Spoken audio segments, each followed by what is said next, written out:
Welcome to Israel Now News. I'm Yochanan El-Rom. And I'm Erin Viner. In our top story, the United States supports Israel's right to defend itself against Iranian attacks. An Iranian drone was blasted out of the sky as it entered Israeli airspace. The White House immediately voiced its support for Israel, in stark contrast with the previous U.S. administration. Washington warned Tehran against any further aggression. The statement, released by the U.S. Department of Defense, said Israel is our closest ally in the region, and we fully support their right to defend themselves against threats to their territory and people.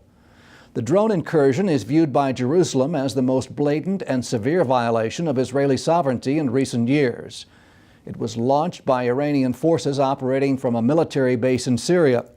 In response, the Israeli Air Force unleashed a massive attack on Syria's air defense systems, as well as Iranian military targets throughout the war-torn country. One IDF commander said the operation was the biggest and most significant attack the Air Force has conducted against Syrian defenses since the first Lebanon war. Unfortunately, an Israeli F-16 fighter jet was downed by anti-aircraft fire during that raid. Erin has more on that story. Yes, Yochanan. An Israeli F-16 was shot over Syrian airspace last week. The skilled pilots were able to return the plane to Israel before ejecting. They were both treated for injuries, and one had life-saving emergency surgery in Israel's Rambam hospital. Both are expected to make a full recovery. This is the first time that an Israeli jet has been shot down since the Lebanese Civil War in 1982. Recognizing Jerusalem as the capital of Israel was the highlight of U.S. President Donald Trump's first year in office. In a candid interview with an Israeli news magazine, Trump said that fulfilling his pledge on Jerusalem was, in his opinion, one of the most important points in his presidency so far.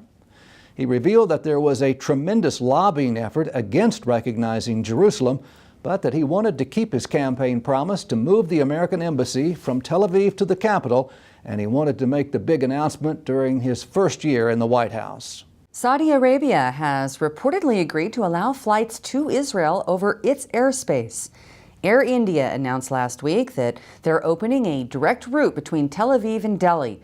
The flight will take only 6 hours and will present exciting and new possibilities for travel between the two countries. This is the result of a 2.5-year endeavor launched by the Israeli Ministry of Tourism to open the direct route. Israel's national carrier, El Al, currently flies to Mumbai, but the flight is unreasonably long because they are forced to fly around the Arabian Peninsula to avoid Saudi airspace. Riyadh has yet to confirm the agreement, but Air India says that it is prepared to start the direct flights in March ahead of the Jewish Passover holiday. The Trump administration narrowly prevented the passing of a law forbidding Irish citizens from purchasing Israeli goods. Dublin was considering legislation which would criminalize trade with Israeli communities in Judea and Samaria. The proposed bill stipulated that individuals could face up to 5 years in prison for importing goods produced in the heartland of the Jewish state. Israeli Prime Minister Benjamin Netanyahu summoned Ireland's ambassador to Israel. In addition, the Israeli embassy in Dublin condemned the legislation, saying that it offers an incentive to those who wish to boycott Israel and stands in stark contrast to the guiding principles of free trade and justice. Despite Jerusalem's efforts, the measure would likely have passed, though, if the Trump administration had not intervened, pointing out that it was in violation of U.S. federal law as well as European Union international law.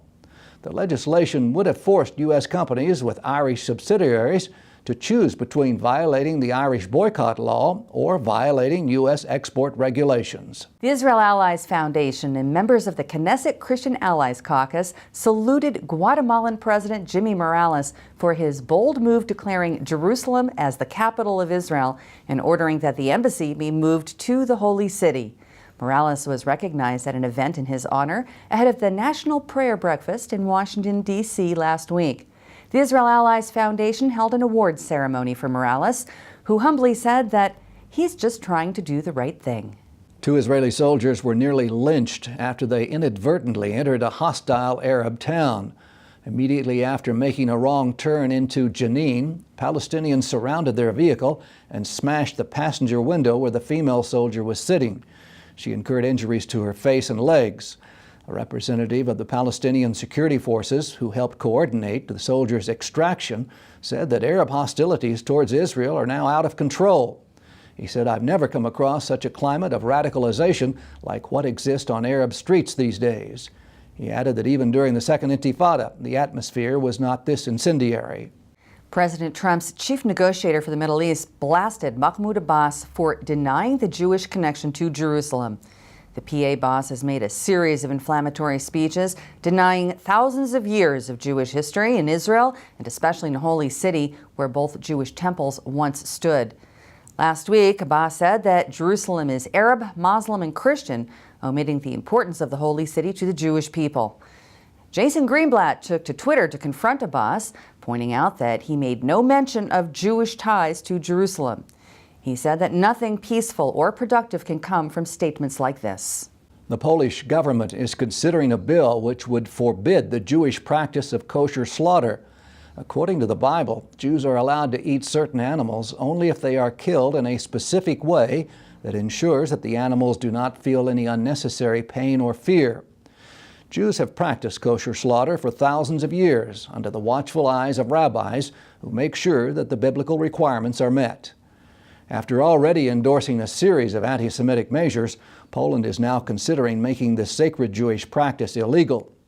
Ties between Warsaw and Jerusalem were further strained recently when the Polish government passed a law making it illegal to mention Poland's role in the Holocaust. It also approved legislation making it nearly impossible for Holocaust survivors to collect any benefits from the Polish government.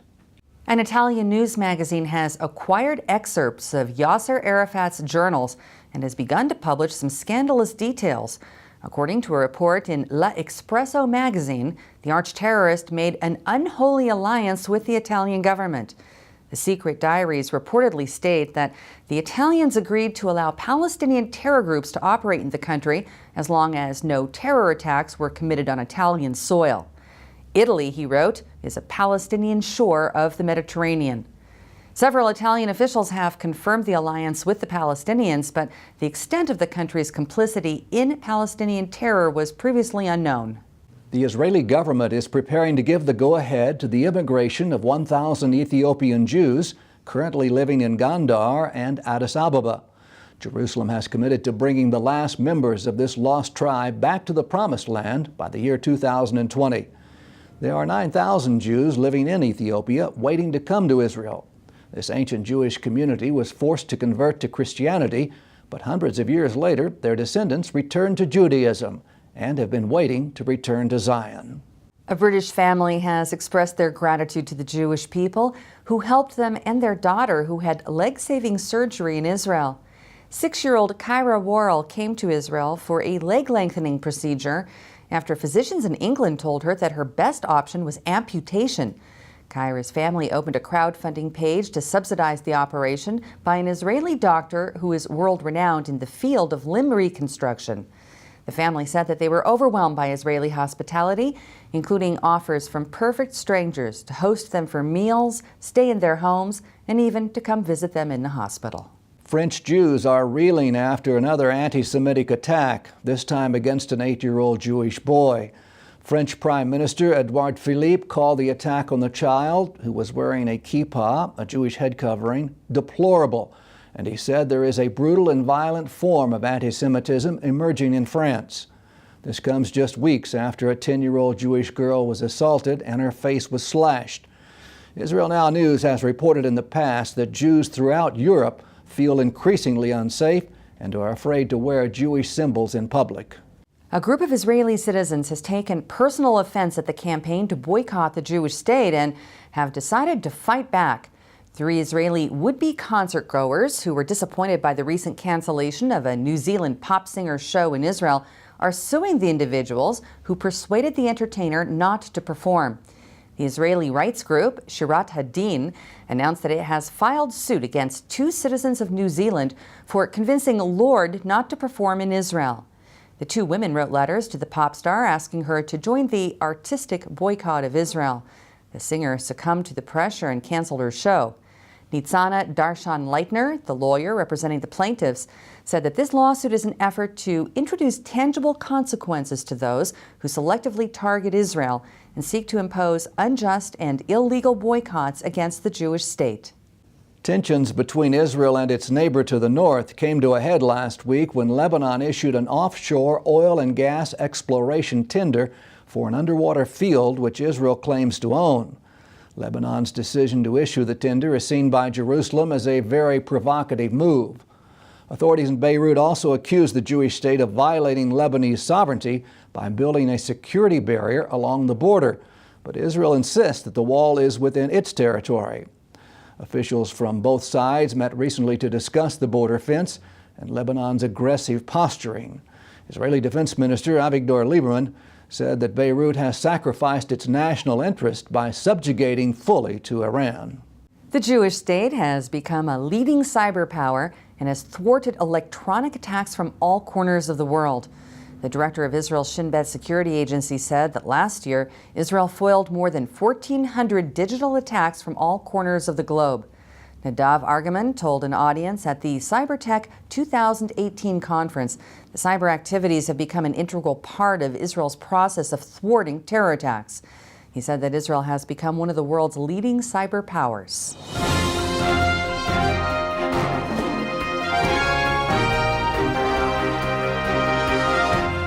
That concludes the news portion of our show. Stay tuned for Ask the Source with Josh Reinstein.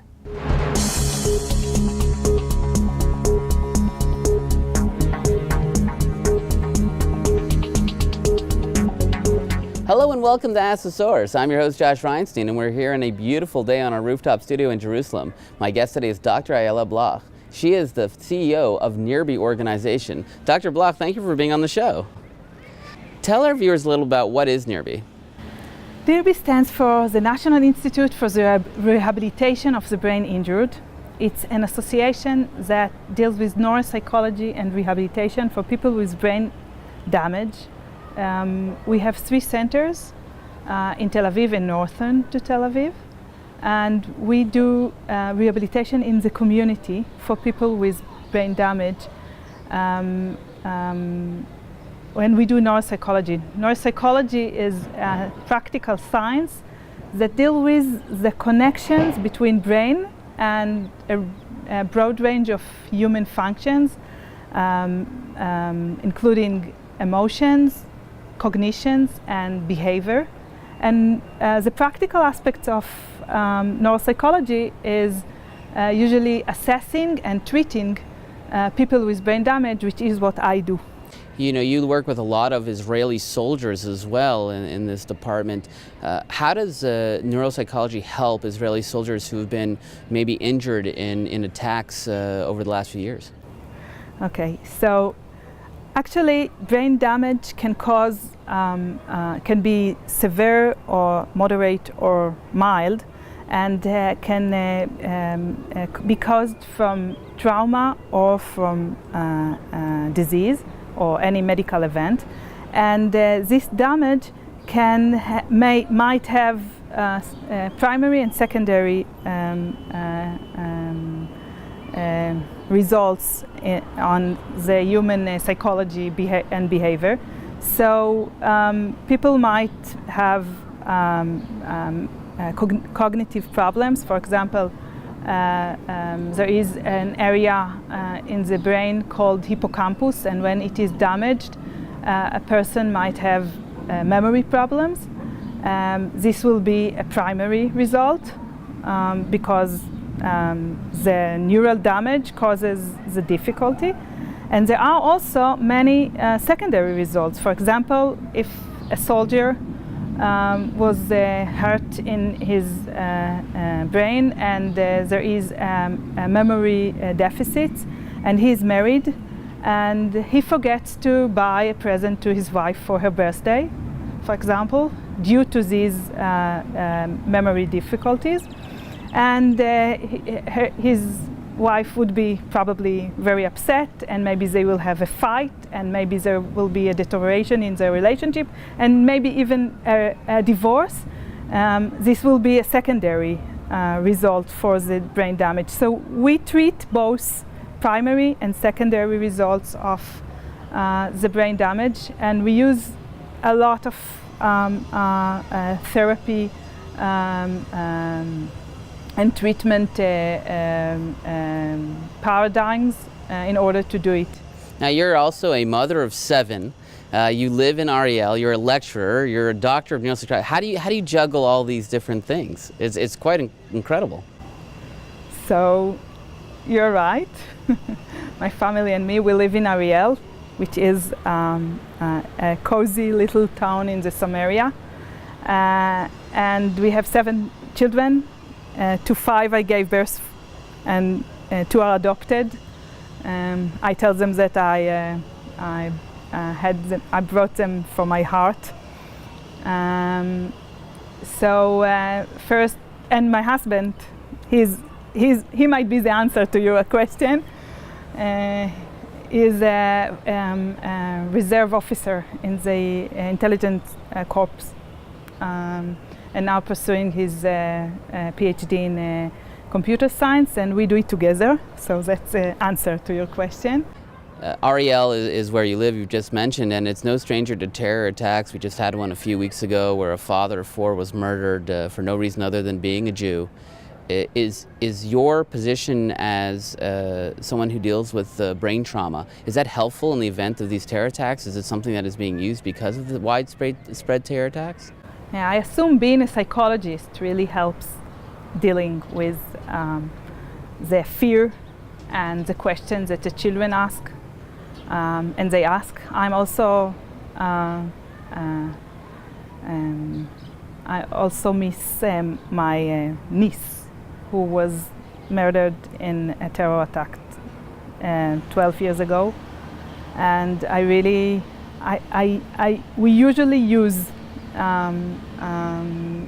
my skills as a psychologist and as a rehabilitation psychologist in order to deal with the challenges that this situation put us in. The organization Nearby is growing in leaps and bounds, and now you're working on starting a facility here in Jerusalem. Why is there such a need? Where is the need coming from? Okay, so our slogan is putting brains back to work, and the main issues that we deal with is bringing people with brain injury back to the society, especially to work, because when a person works, he wakes up every morning and go to work, it makes him valuable and productive, and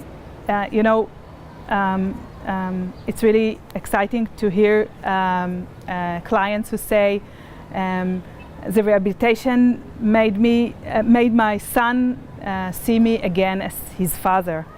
So we calculated the numbers, and we found out that in Israel, more people who need this rehabilitation do not get it than people who does. So than people who do. So actually, especially in Jerusalem, which is so close to my heart, it's very important to serve the population that is underserved now. Dr. Bloch, there are literally tens of millions of people watching this show. What message do you have for our viewing audience? So maybe I'll start with the end of your questions. I will begin with Jerusalem. I think our goal, maybe our dream, is to build another center here in Jerusalem and serve thousands of people with brain injury, bring them back to society, and do it professionally and with our hearts. Thank you, Dr. Bloch, for being on the show, and thank you for tuning in to Ask the Source. I'm your host, Josh Reinstein. Now back to the studio.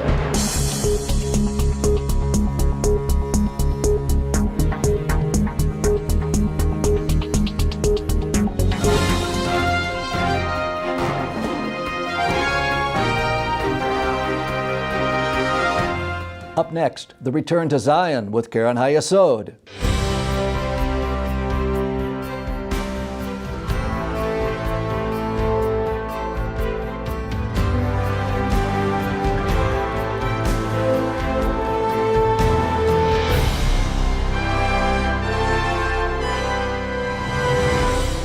Shalom and welcome to the Return to Zion with Keren HaYesod.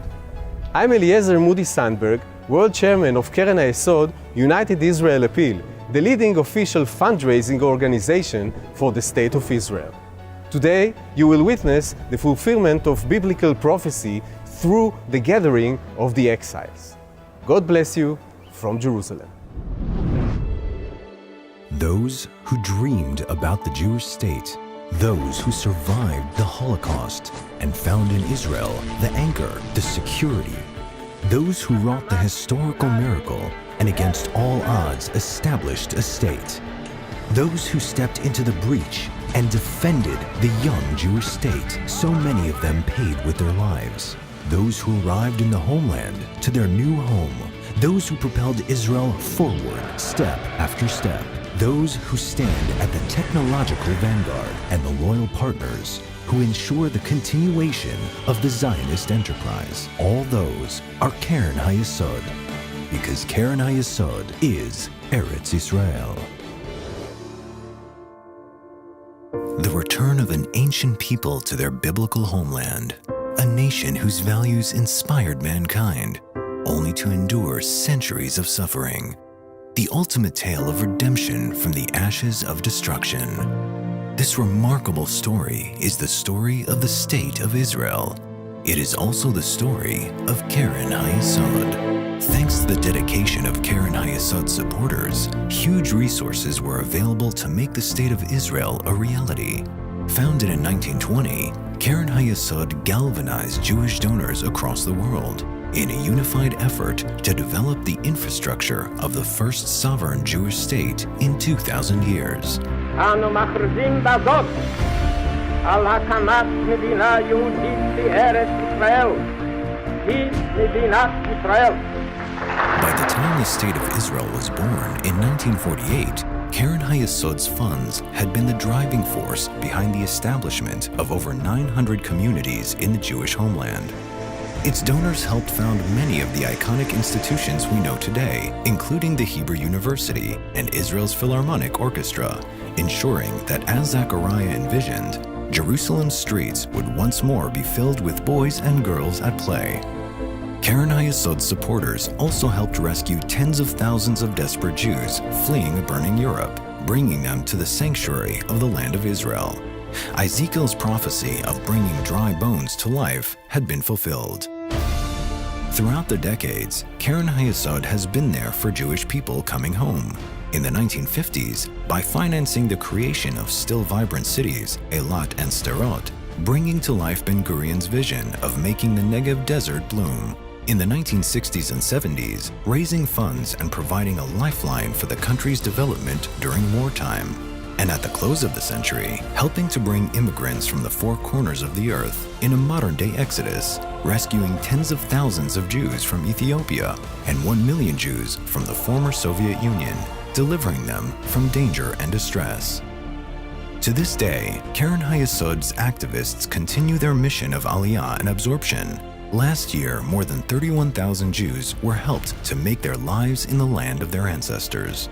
Keren HaYesod remains at the heart of Israel's development, as Israel's barren land has been transformed into a hub of creativity, innovation, and success. Keren HaYesod's supporters have been there every step of the way. They have empowered 2,000 pioneering young Israelis to reinvigorate 65 distressed communities. All of this has been achieved through Keren HaYesod's ongoing efforts to build unbreakable bonds with Israel among Jews in the diaspora, Christians, and people of faith from across the world. In the book of Jeremiah, the Lord says, "There is a hope for your future. Your children will return to their borders." Every day, Keren HaYesod supporters are making this vision a reality. Thanks to Keren HaYesod, the State of Israel continues to grow from strength to strength. Come join Keren HaYesod in fulfilling biblical prophecy.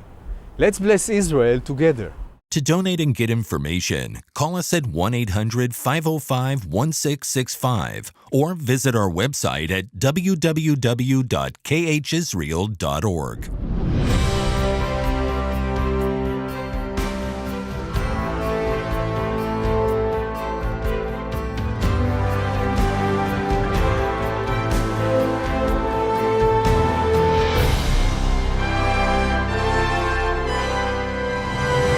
Judea and Samaria are the tribal lands of the Jewish people, the cradle of our civilization. If you look in the Bible, you won't find Haifa there.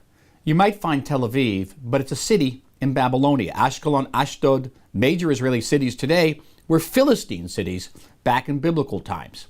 Where were the Jewish cities of biblical times? They were in Jericho, in Bethlehem, in Hebron, in Beth El, and of course, in Jerusalem. These are the cradles of Jewish civilization. And yet, when Israel came into being in 1948, those same sacred areas were given to an Arab state by the UN. And even when the Arabs attacked our nation state and we pushed them back, Israel refrained from taking over and liberating Judea and Samaria for fear that we'd have to absorb so many millions of Palestinian Arabs. It wasn't until 19 years later, in June 1967, when the Jordanians attacked Israel, that Israel was able to repulse these attackers and liberate Jerusalem, liberate Judea and Samaria, and bring them under our control. Israel's case for sovereignty in Judea and Samaria is ironclad. There was never a sovereign state there. When Jordan annexed these areas, only 2 states in the world recognized that annexation, Britain and Pakistan. There is no other country that lays claim to that is greater than that of the state of Israel. And the security aspect. Before 1967, Israel's border was all of 8 miles wide. And Arab armies consistently try to cut our state in half across that narrow waistline. Judea and Samaria enables us to thicken out Israel's border and to give us defensible, secured, and ultimately, hopefully, recognized borders. Israel's case for sovereignty over Judea and Samaria is based on strategic needs, on international law, and above all, by a 3,000-year history between Israel and these sacred areas, the cradles of our civilization. Lift up your eyes and look around. All your children gather and come to you. The biblical prophecy is unfolding right before our very eyes. The people of Israel are returning to the Promised Land after 2,000 years of exile. But millions of Jews are still longing to come home. Anti-Semitism threatens many of the Jews. We must rescue them before the window of opportunity slams shut. Bless Israel by supporting Keren HaYesod United Israel Appeal, the leading official fundraising organization for the State of Israel. Together, we can fulfill the prophecy of the Bible. Let us bless Israel together. To donate and get information, call us at 1-800-505-1665 or visit our website at www.khisrael.org.